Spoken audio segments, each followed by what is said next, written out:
All right, let's continue our talks about Stoicism, and we were going through the Meditations by Marcus Aurelius.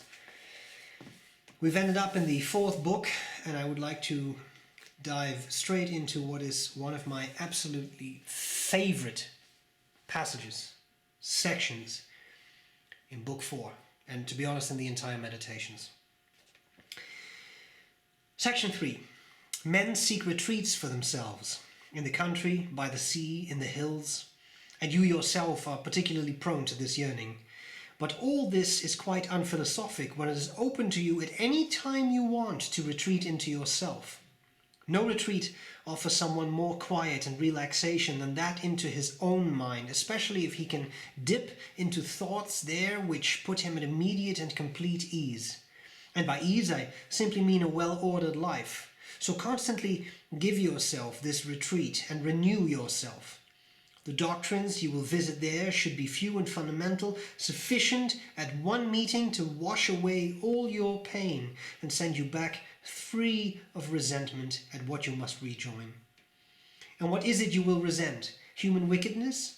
Recall the conclusion that rational creatures are born for each other's sake, that tolerance is a part of justice, that wrongdoing is not deliberate.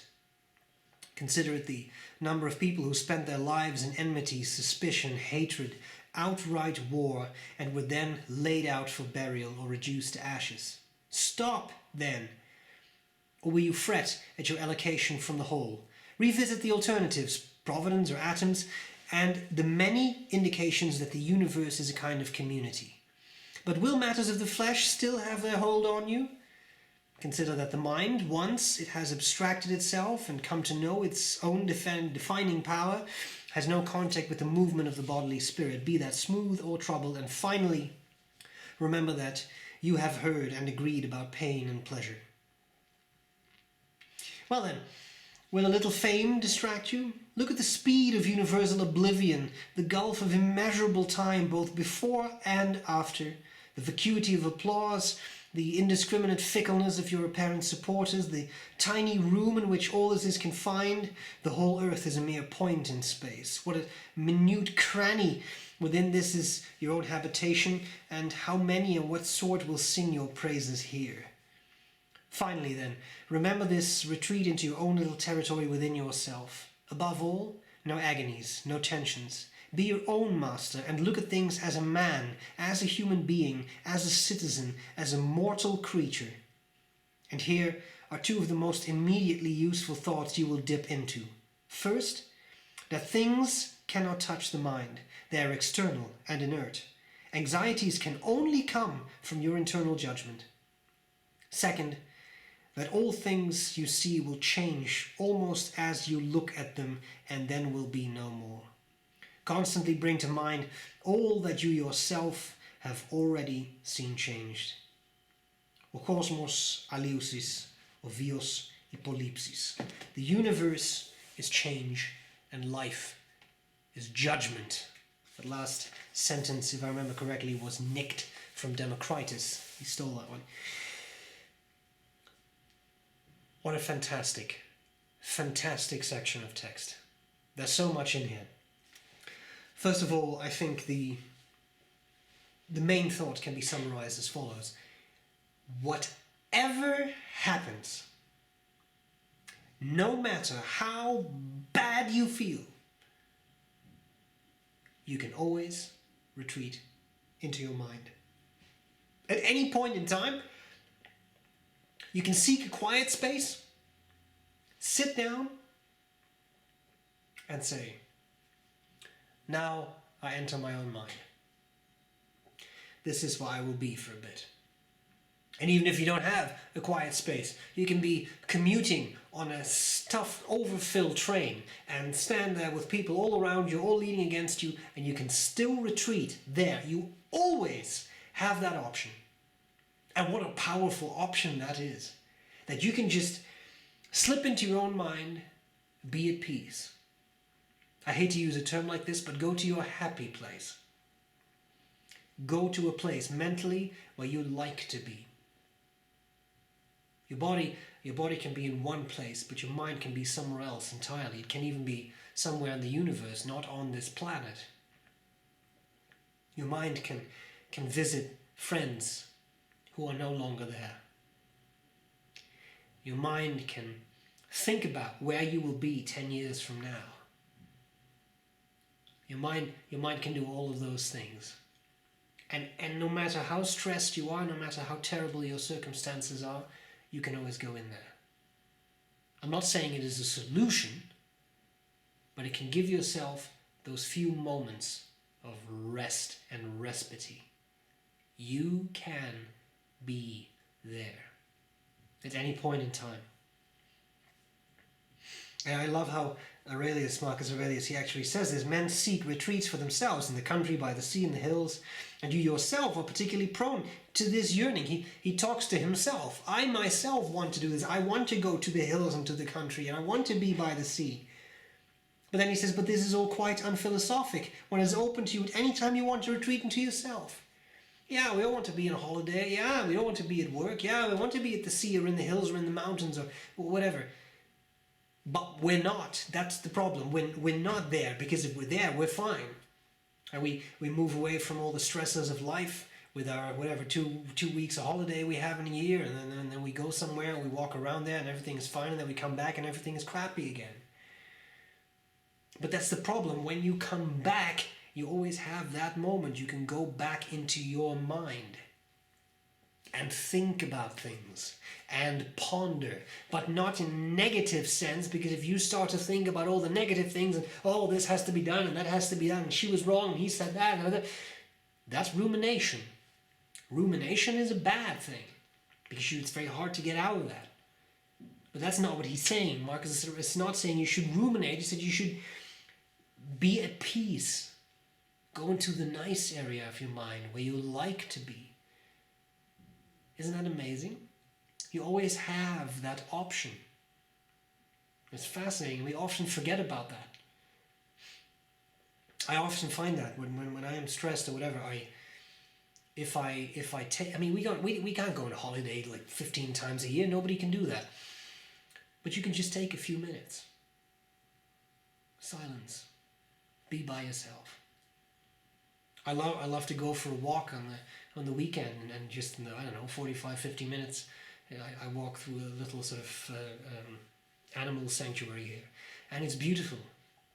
All seasons of the year, it's beautiful. It's usually pretty quiet, so you can walk there and you can hear the wind, and you can retreat into that. I think that is what B.R.E meant with the inner citadel, right? That's what you have. That was based on Marcus Aurelius, the inner citadel. And what a beautiful way to put that. It is a citadel. Nobody can get in there unless you let them. All the bad things you can keep at bay in your mind, they only come in when you let them. But in your mind, you're the most powerful entity, and you can keep everything out if you don't want it in. You just have to do it. And then it truly is a citadel that can't be taken, can't be sieged by the enemy. No matter how long they siege it, they can't conquer it, right? Beautiful. And then, of course, he goes through the list of all the things that you could resent, like human wickedness. Beautiful how he reasons through this. And what is it you will resent? Human wickedness? Recall the conclusion that rational creatures are born for each other's sake. Yeah. We don't always help each other. That was the intention, maybe. It would be nice if everyone did, but they don't always. But if you think of it that way, like, well, I don't really like that person, but still, they're a human being. I can try. That tolerance is a part of justice. Yeah, justice is one of the cardinal virtues. A very important thing for Stoics, right? Tolerate people. You don't have to like everyone in life. And to be honest, not everyone has to like you. That's perfectly fine. There will be people who dislike you. There may even be people who hate you. All I need to do is look online, and I'll find a long list of people who hate me because they vent that online. It's very easy. They dislike this about my reviews, and my glasses are wrong, my eyes are not the right color, and my face looks stupid. Okay? Thanks for sharing that. Consider the number of people who spent their lives in enmity, suspicion, hatred, outright war, and were then laid out for burial or reduced to ashes. What kind of life do you lead if you go through it hating everyone, hating life, being bitter, being angry? It won't do you any good. The problem with those kinds of emotions is you're the one who suffers. If you go through life bitter, you're the one who hurts, not the world, because the world doesn't care. You're the only one who can stop that, right?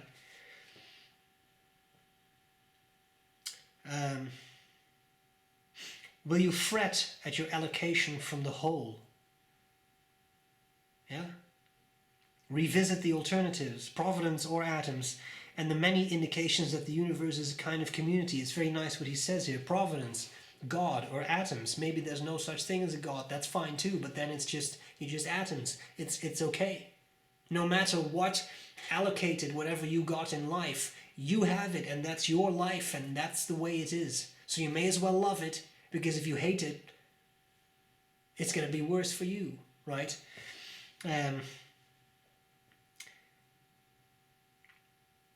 I think it is very, very interesting. Now, the final two things, of course, are very important and sum up Stoicism very well.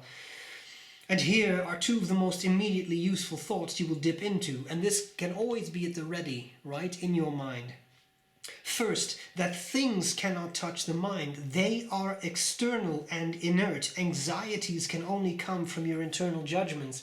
In other words, it's not the thing itself that bothers you, it's your thoughts about that thing. We have talked about this many times in Epictetus, for example, right? It's not the thing. The fact that you lost your job is just the thing. If you think it's terrible in the end of the world, then it is terrible in the end of the world. If you think of it as, well, this really sucks, I better go find another job. But hey, maybe it's an opportunity for something better. It's very different, but in both cases you lost your job.